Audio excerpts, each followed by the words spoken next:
किसी ने क्या खूब कहा है, मुसीबतों का दरिया भी पार होगा, थोड़ी हिम्मत रखिए चमत्कार होगा। हेलो दोस्तों, मेरा नाम है कविता और आज मैं आप लोगों के सामने एक सेठ की कहानी लेकर आई हूँ।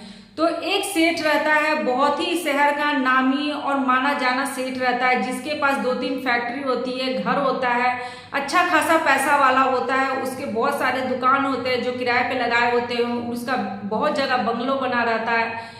तो वो बहुत सारे फैक्ट्रियों का मालिक रहता है, अच्छा खासा पैसा वाला रहता है। तो एक शाम को वो फैक्ट्री से अपने घर आता है। जब वो घर आता है तो देखते हैं कि घर में शाम की अगरबत्ती जल रही है, जैसे पूजा पाठ हो रहा, आरती हो रहा है। घर वाले पूजा करने में बिजी रहते हैं। तो वो सबको देखता है और चुपचाप अपने कमरे में चला जाता है, क्योंकि वो भगवान को उतना नहीं मानता है। वो थोड़ा नास्तिक टाइप का रहता है। तो वो अपने रूम में चला जाता है और वहां जाता है, अपने नौकर को बोलता है 1 कप कॉफी लेकर आओ। उसका नौकर कॉफी बनाने के लिए चला जाता है। वो सेठ जी वहाँ अपने रूम में रहते हैं। उनको थोड़ी देर के बाद ही उनके सीने में दर्द होने लगता है, उनको बेचैनी सा महसूस होता है। तो वो अपने नौकर को तुरंत बुलाते हैं और बोलते हैं, कॉफी छोड़ो, किसी डॉक्टर को बुलाओ, मेरे सीने में दर्द हो रहा है, मुझे बहुत बेचैनी सा लग रहा है। तो उस शहर के माने डॉक्टर, जो बहुत ही अच्छे डॉक्टर रहते हैं, उनको तुरंत बुलाया जाता है। तुरंत एम्बुलेंस आती है, नर्स आती है, उनका पूरा चेकअप होता है। डॉक्टर उनका अच्छे से चेकअप करते हैं और बोलते हैं कि सेठ जी, आपको तो कुछ भी नहीं हुआ, आप तो बिल्कुल नॉर्मल है। तो वो बोला कि मैं नॉर्मल कैसे हूँ, मुझे बेचैनी लग रही है, मेरे सीने में दर्द हो रहा है, मुझे कुछ दवा दे। तो डॉक्टर उनको आराम करने के लिए कुछ दवाइयाँ, टॉनिक ये सब लिख देते हैं और बोलते हैं कि अगर मैंने आपको नींद की गोली भी लिख दिया है, आप आराम कीजिए। हो सकता है कि आपको बाहर का काम उनका या फैक्ट्री से आप आए उसका टेंशन हो, इसलिए आपको बेचैनी लग रहा है। अगर आप सोएंगे तो आपको आराम लगेगा। तो मैंने आपको नींद की गोली भी दे दी, अगर आपको नींद ना आए तो आप इसे लेकर कुछ देर आराम करें। इस तरह से डॉक्टर ने उन्हें दवा देकर वहां से चला गया। थोड़ी देर के बाद खाना, नौकर गया, खाना बनाया, घर वाले खाना खाए, सेठ जी भी हल्का खाना खाए, सब कोई खा लिया, घर वाले सोने चले गए। पर सेठ जी को बेचैनी जो था उनके अंदर, वो कमी नहीं हो रहा था, उनके बेचैन सा वो लग रहे थे और बहुत सारी बातें उनके दिमाग में चल रही थी अपने फैक्ट्री की, परिवार की। तो उन्होंने सोचा कि नींद की गोली लेकर खाकर सो जाता हूँ। वो नींद की गोली खाए। नींद की गोली खाने के बाद भी उनको नींद नहीं आ रही थी, वो बिल्कुल बेचैनी सा महसूस कर रहे थे। तो उन्होंने सोचा चलो कमरे से बाहर जाकर गार्डन में टहलता हूँ। उनका आलीशान बंगला था। तो अपने रूम से निकलते अपने गार्डन में जाते हैं, जहाँ उन्होंने छोटा पार्क बना रखा था, अपने पार्क में जाते वहाँ टहलते हैं। लेकिन फिर भी उनको बेचैनी सा महसूस होता है, उनको अच्छा नहीं लगता है। तो वो अपने गार्डन में टहलते टहलते घर से बाहर बिल्कुल गेट के निकल जाते हैं और रोड पे चलने लगते हैं, सोचते थोड़ा बाहर का हवा लें। तो इसी तरह उनके मन में बहुत सारा ख्याल आता है, बहुत सारा चीज सोचते रहते हैं, अपने घर के बारे में, अपने परिवार के बारे में, अपने फैक्ट्री के बारे में। सोचते सोचते वो थोड़ा आगे निकल जाते हैं। जब वो आगे जाते वहां देखते हैं एक चबूतरा रहता है। तो वहां पर वो अपने चप्पल उप्पल खोल के आराम से उस चबूतरे पे बैठ जाते हैं और बैठ के बहुत सारे विचार उनके मन में आते रहता है कि किस तरीके से उन्होंने इस फैक्ट्री को आगे बढ़ाया, किस तरीके से आज छोटे से वो इतने बड़े बने, किस तरह से पहले वो कुछ भी नहीं थे, उनके पास कुछ नहीं था, अपने मेहनत के बलबूते पर उन्होंने इतना कुछ किया। ये सब विचार उनके मन में आते रहता है और वो सोचते रहते हैं और वहां बैठे रहते हैं। इसी बीच में एक कुत्ता वहां पे आता है और उनका एक चप्पल लेके भागने लगता है।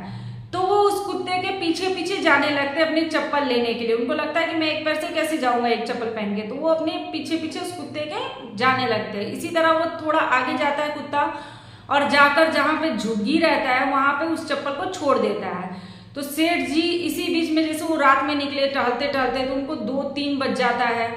तो वो चबूतरा पे बैठे बैठे उनको इसी तरह से 3:30-4 बजने वाला था, 4 बज जाता है। जब वो कुत्ते के पीछे जाते हैं, वहां जाते, झुग्गी तक जाते, तो उनको पूरा 4 बज जाता है सुबह के। तो वो जाते हैं, जाके देखते हैं कि मेरा एक चप्पल कुत्ता यहाँ छोड़ दिया। तो उस चप्पल को अपने पैर में डालते हैं और बोलते हैं अब तो मुझे घर जाना चाहिए, सुबह के 4 बज गए हैं, मैं रात भर सोया नहीं और टहलते टहलते बेचैनी में मैं कहाँ तक आ गया। अब अभी भी उनके मन में एक बेचैनी था। तो वो चप्पल पहनते अपने घर जाने के लिए मुड़ते हैं, तभी उनको एक रोने की आवाज आती है, बहुत ज्यादा कोई रो रहा होता है। तो वो सोचते हैं कि अभी किसी औरत के रोने की आवाज आती है। तो मुड़कर देखते हैं, बोलते हैं कि कौन औरत है, क्यों इतना रो रही है, चल के पूछूं क्या। फिर सोचते हैं कि छोड़ो, किसी से क्या लेना देना, वो रो रही है, अपने काम से काम रखना चाहिए, ज्यादा किसी के ये में नहीं पड़ना चाहिए, क्या फालतू के झमेले में पड़ूं। ये सोचकर वो आगे घूमकर जाने के लिए करते हैं, लेकिन उसका आवाज बहुत ज्यादा आता है। वो अपनी झुग्गी में जो दीवार होता है, वहां पे जो झोपड़ी में जो दीवार बना होता है, उस पर अपना सिर पटक पटक के बहुत ज्यादा रोती है।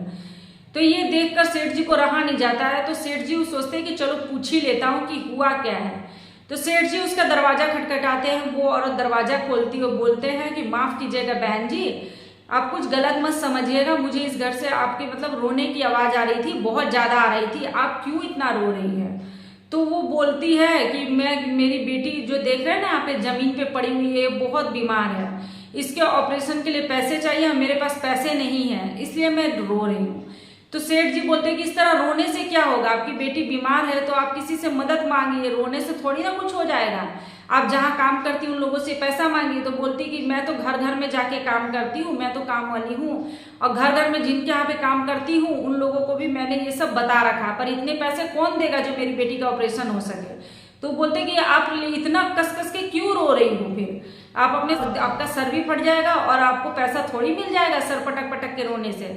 तो बोले कि मैं तो इसलिए सर पटक पटक के रो रही हूँ क्योंकि कल मुझे एक बाबा जी मिले थे, उन्होंने कहा था कि सुबह 4 बजे तू कस कस के रोना, देखना तेरे दरवाजा पे कोई आएगा और चमत्कार होगा। इस तरीके से उन्होंने मुझे बोला था, इसलिए मैं सुबह उठकर 4 बजे अपना रो रही हूँ कि शायद भगवान कोई चमत्कार कर दे और मेरी बेटी को बचा दे। तो ये बात सुनकर उस सेठ जी का मन जो है, वो दिल जो है वो पिघल गया बिल्कुल।